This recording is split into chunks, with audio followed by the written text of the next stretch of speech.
Hey guys, this is JJ with Express Workshops. This week we explore how to set up your Wacom tablet to do your edits inside of Photoshop.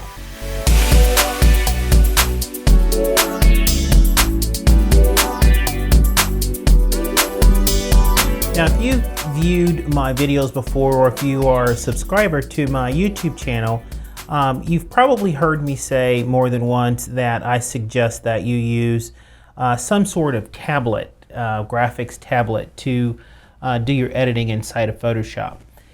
And what I use is a Wacom Cintiq. And the beauty of using a Cintiq is that I can actually draw directly on the screen, and I lose that disconnect that you get when you use a mouse. You know, the pressure sensitivity is really good, and I'm actually drawing exactly where I want the edit to be. Where with the mouse, there is that, like I said, weird disconnect where you're drawing with a brick in your hand and trying to do fine work on the screen. Now, you know, a Cintiq is not necessary. I really like it. It's, you know, I look at it as a luxury because I've used an Intuos before, the Wacom Intuos, and it too, for me, is a little bit of a disconnect because I'm looking at the screen, but I'm actually drawing on the tablet, which is on the desk beside me. So one of the questions that I get a lot from friends and just students that are in my Photoshop classes is that what settings do I have for my tablet? And you know, this will apply to a Cintiq or an Intuos, but both of those are the Wacom products. So let's take a look at the properties. Here is the tablet properties menu here. And you find that if you're in Windows like I am, you find it under the control panel, and you'll look for the tablet properties. And the first thing you see here is you'll see these three different little areas, I'll say it that way. And this first area, of course, will show you what tablet that you actually have. The second one here is what tool. Now the function is different than the grip pen. So the grip pen here will go through first, but it'll just assign everything that you need to do with your pen to customize that. The function will actually be the buttons and the shortcuts that you use on your tablet itself. And again, like I said, this will be for a Cintiq, but you could use the same exact settings for your Intuos if you were using that, or even a Bamboo, I believe. And then the third area here is the application. So you can specifically, with this software, set up whatever application that you want. So you don't just have to use it in Photoshop, though primarily I use it for Photoshop. You can use it for any other program here. Now, one of the things that you have to do, and I've done this before, I've gone through this whole setup and I realized I didn't have this set on the, you know, on the right program. I might have it set for CorelDRAW, and I'm looking at Photoshop and I get everything set up, and then I go back in, it's not working, and I realize, oh, all this time I had it in CorelDRAW. So one of the things to make sure is that you do have your Photoshop set. That's the program that you want to set this up for. So let's go through this first. I have the grip pen and the Photoshop set up. So this is going to show how I have my pen set up. And as we go along, I'll show what I have mine set to and how I go about doing that. So you're going to see these three tabs here at first. And the first one that I'm going to look at here is just the pen itself. And you know, this tilt sensitivity, I really don't care so much about it, but you can actually go in and make sure that whenever you tilt your pen, that it actually uses like a calligraphy tip will work for that way. Or if you're using like an airbrush type tool with your tablet, it'll actually spray in different directions. Now I don't use that too much. One I do look at is the tip feel.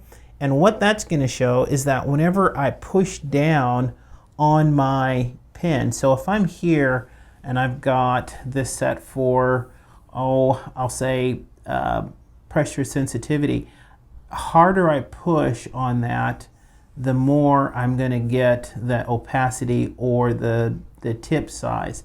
And basically what that's showing is how firm you have to push it or how soft you have to push it. And that's just kind of a preference on that. And you can also see here it'll say current pressure, and you can push it and it'll just kind of go, okay, that's where you're doing it. So this will show how hard you have to push to get it full, and that will be by there. If I push this over to soft, for instance, and I push this, see, I can really get that over pretty quick. Or if I have it where I usually have it over here, I have to push pretty hard to get it to go full.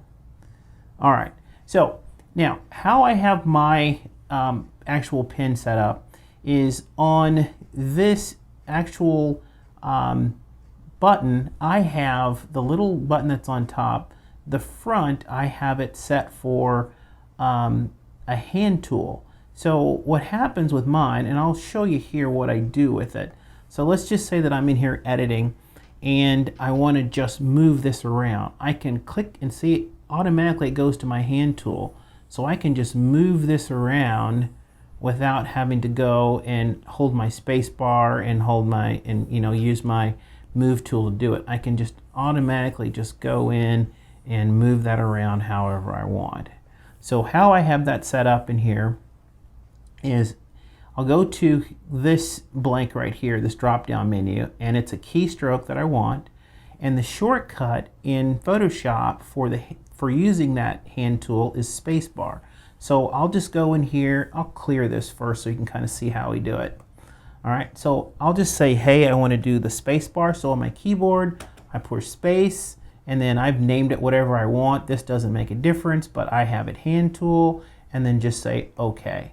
So now automatically it's ready to go. Whenever I want to do that, it's going to do that. As long as I hold that down while I'm actually editing, it's going to work for me. All right, the next thing that I have here is I have the rear part of that button, because there is a front part and a rear part to that same button.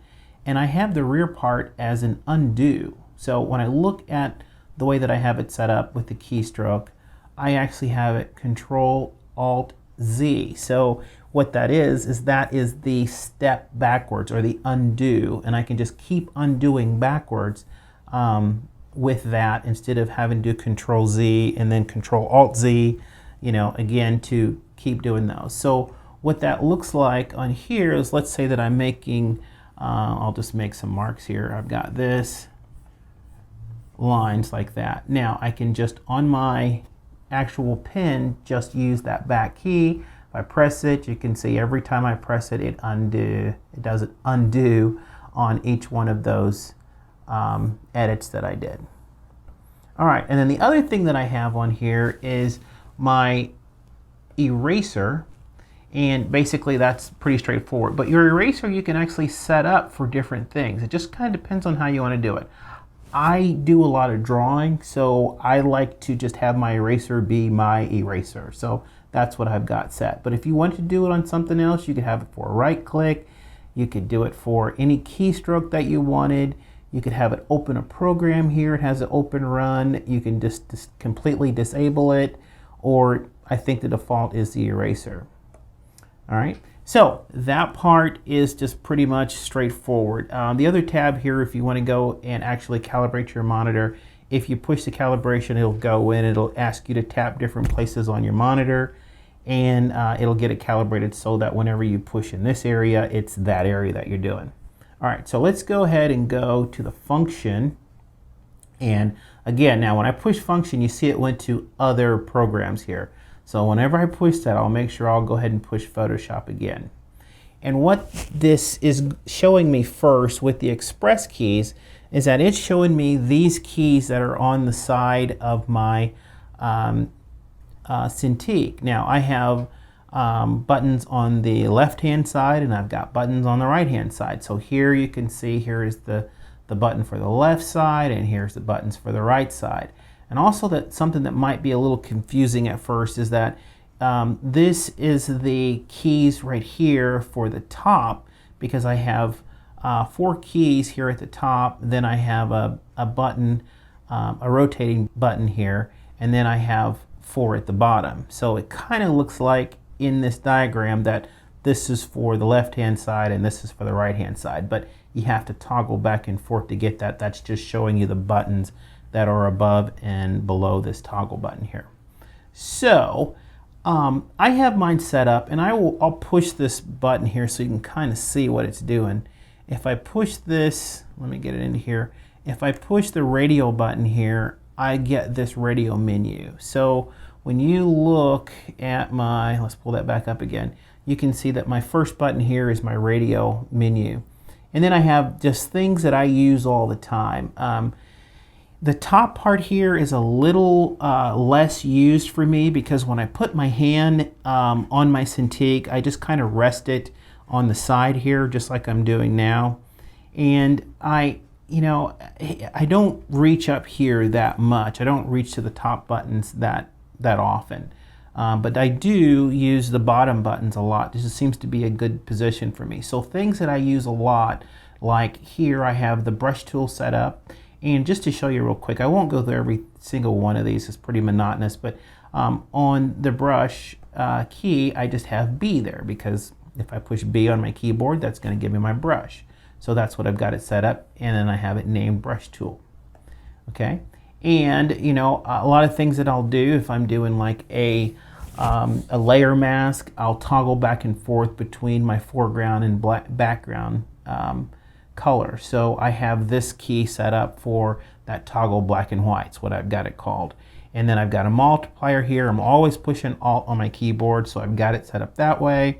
And then of course my magnifying tool or my zoom tool, I've got that set up. And again in there, if I look at the keystroke on there, it's just the letter Z, which also is the keyboard shortcut for using your zoom tool.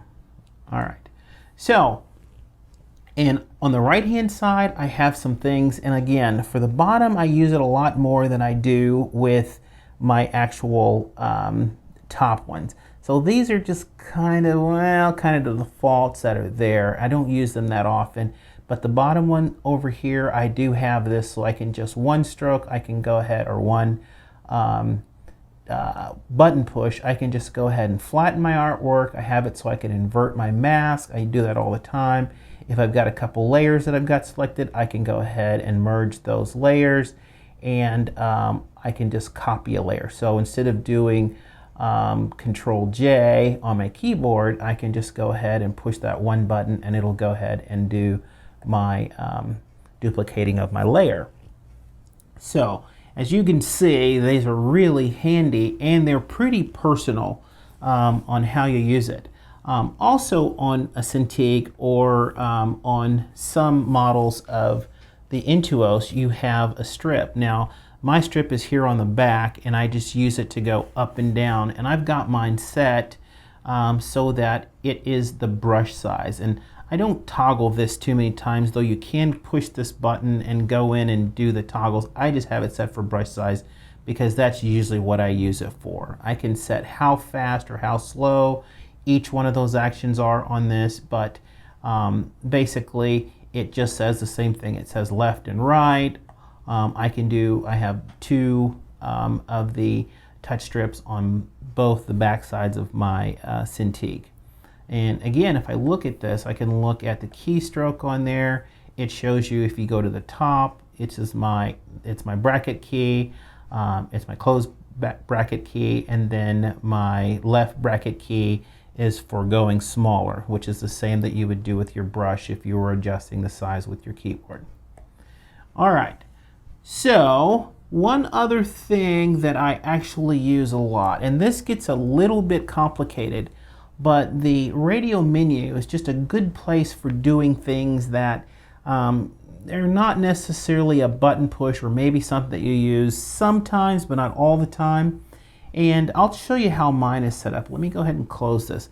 Let's just say that I've got, I'm going to go ahead and add another layer here. I'm going to use my buttons here so I can duplicate that layer. And let's just say that I want to put a layer mask on there. Well, if I push my radio menu button here, that comes up on my screen, and I can have it do different things. Like I have it set for layer mask white. So if I click on that, you can see it put a layer mask there for me. And I'm going to use my pen and undo. And if I wanted to go back to there and I wanted to, let's say I want to flatten the image, I can just go ahead. I don't think I have this set up for this one. I have a different version of Photoshop here. So yeah, it didn't flatten my image. So it's just, you can set it up as you go along. The Radial menu, if I wanted to use my clone stamp tool, I use that a lot. I can click here and that automatically just loads my clone stamp, so I can go ahead and use that. Now again, I'm using the button for my Alt, so I can select over here and then I can go ahead and do my clone stamping on there.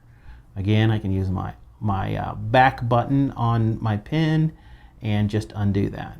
So it's pretty handy to be able to do those things without having to go to my keyboard. I can keep my hands on my Cintiq and go ahead and do what I need to do. Okay, so that pretty much is what I wanted to show you of my actual keyboard shortcuts that I use for my Cintiq. But one of the things that I do want to show you, and it's kind of related to this, and I guess you have to know where this menu is before you can go ahead and put these shortcuts on there. I'm going to get this out of the way. If you go to Edit and then to Keyboard Shortcuts, then this will load all of your keyboard shortcuts. So, you know, if you look at New, then you'll see over here that's Control N. You see Open, it's Control O, you know, right down the line. And so if you're looking for different things that you want to be able to load into your keys, your quick keys or your hotkeys here, then you can just go to these different sections. So like whenever I wanted to make that layer mask, I went into Layer and then down to this Reveal All, and then I just made this shortcut here, Control Shift or Shift Control L. And I did that because it's something that I do all the time. Now, sometimes when you do this, you will find it'll give you, down here, it'll give you an error message and say, hey, that keyboard shortcut that you're giving me that you made up is actually another one somewhere else.